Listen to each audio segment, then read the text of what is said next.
Today in this video, I'm going to be sharing how to take pictures of models for your own reference photos. So when you take your own reference photos, this really brings up the level of your work and it can be a lot more personal, and it's really special because you have those photos that you took yourself. No one else has those. You can use anyone for your model, and maybe you have friends or family that'd be willing to do it, as long as they have the look that you're going for. And I would say the most important thing in finding a good model is that they're able to act and take direction well and will do what you tell them to do. Because I have worked with models where they're just kind of stiff feeling, they can't like get into it, and you have to kind of act to be a good model. So you have to really find someone who has that talent. What I've done in the past is I've searched hashtags. When I lived in Arizona, I found this girl through looking up AZ models, and there's a lot of models out there who are just getting started in their career and they would love to be part of a cool project. This girl that I found was perfect, and we actually did 3 different photo shoots, and I've used her in a lot of different paintings. So, you know, wherever you live, you can definitely find models. So today I'm using Jake, my husband, as a model, and I've actually painted him lots of times in my paintings. And a fun fact is that I started taking his pictures when I was 16, so he's been my model for a very long time. So before you get started taking pictures of your model, you want to make sure you have an agreement between both of you where they can either sign something like a release form where they are giving you the copyrights to the images that you're taking so that you have permission to paint them and use those photos. So let's get started with posing. So what I recommend is having a lot of different reference photos that you like different poses that will work for your paintings, and show these to the model so they get an idea of what you want. And then you have to be prepared to be a little bit bossy and pose them, move their hands, their face, know exactly what you want. So you don't need super professional lights like I have right here, but you could use just a lamp with a regular light bulb, and you can move the light closer or farther away depending on the mood that you want. So it's really individual for your painting. So for me, I don't need a strong light source when I'm taking photos because I'm looking for mostly profiles and kind of soft lighting because I really interpret the photo when I'm painting it. But if you are someone who loves that contrast, really bright highlights and dark shadows,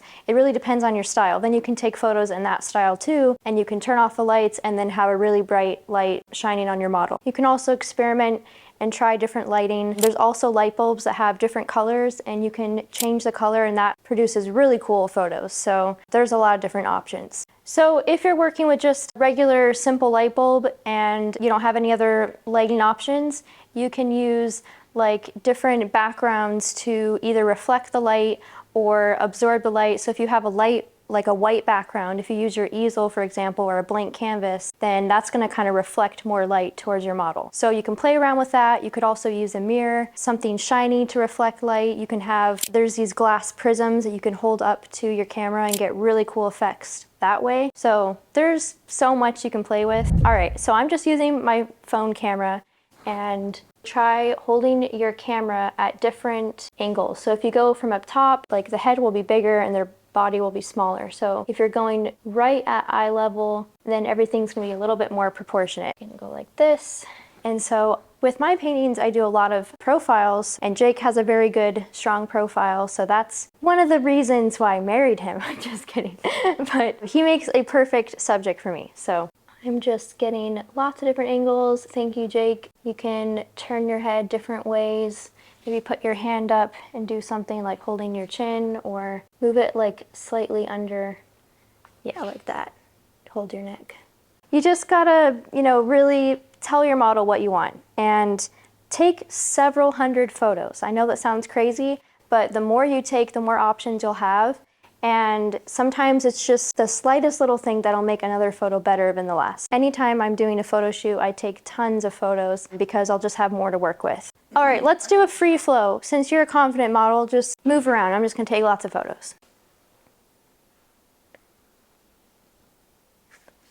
So I'm going from lots of different angles, and okay, move his hand a little bit. Well, maybe over your heart. Yeah, like that. That looks good. Well, you can move your hands your fingers slightly.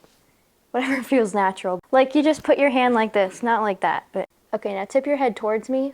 Come lean in. Yeah, lean in. Yeah. Okay, very dramatic. I like these poses. Now tip your head back. Thank you, Jake. You were a great model. So now I'm gonna go through some of these pictures and create a source for possibly my next painting.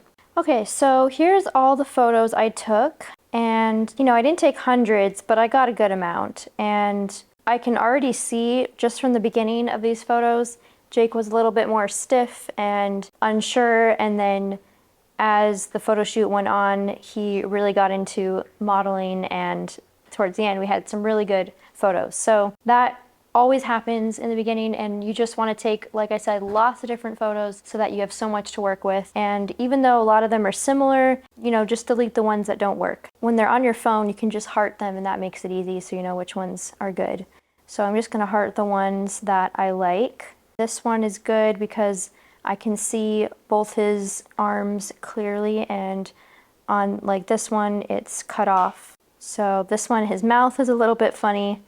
Not gonna use that one. That one's good. So you might have a lot of good photos. You never know with your model. And then you might only have 5 that end up working. So that one is not good. He's covering his whole face with his hand. I think I am going to make a source with this one right here. I'm just gonna go into Pixelmator, and that's where I really love to make all my sources. It's just the easiest app for me. The cool thing is you can do it right from your phone or do it from your iPad or computer too. Now I'm going to just erase the background. Okay, so the background is pretty much erased. Maybe I'll add this bird.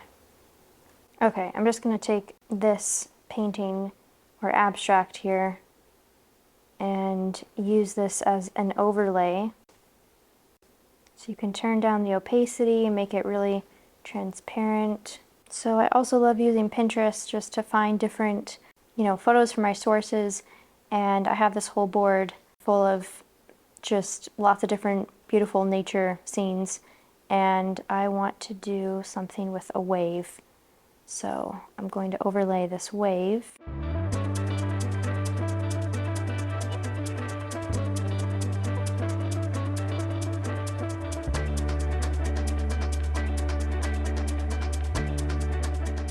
So a lot of times I just kind of play around with the source and, you know, just see what it wants to be. And I don't know, with him in this pose, it makes me think of something very dreamy, and that's why I'm adding clouds.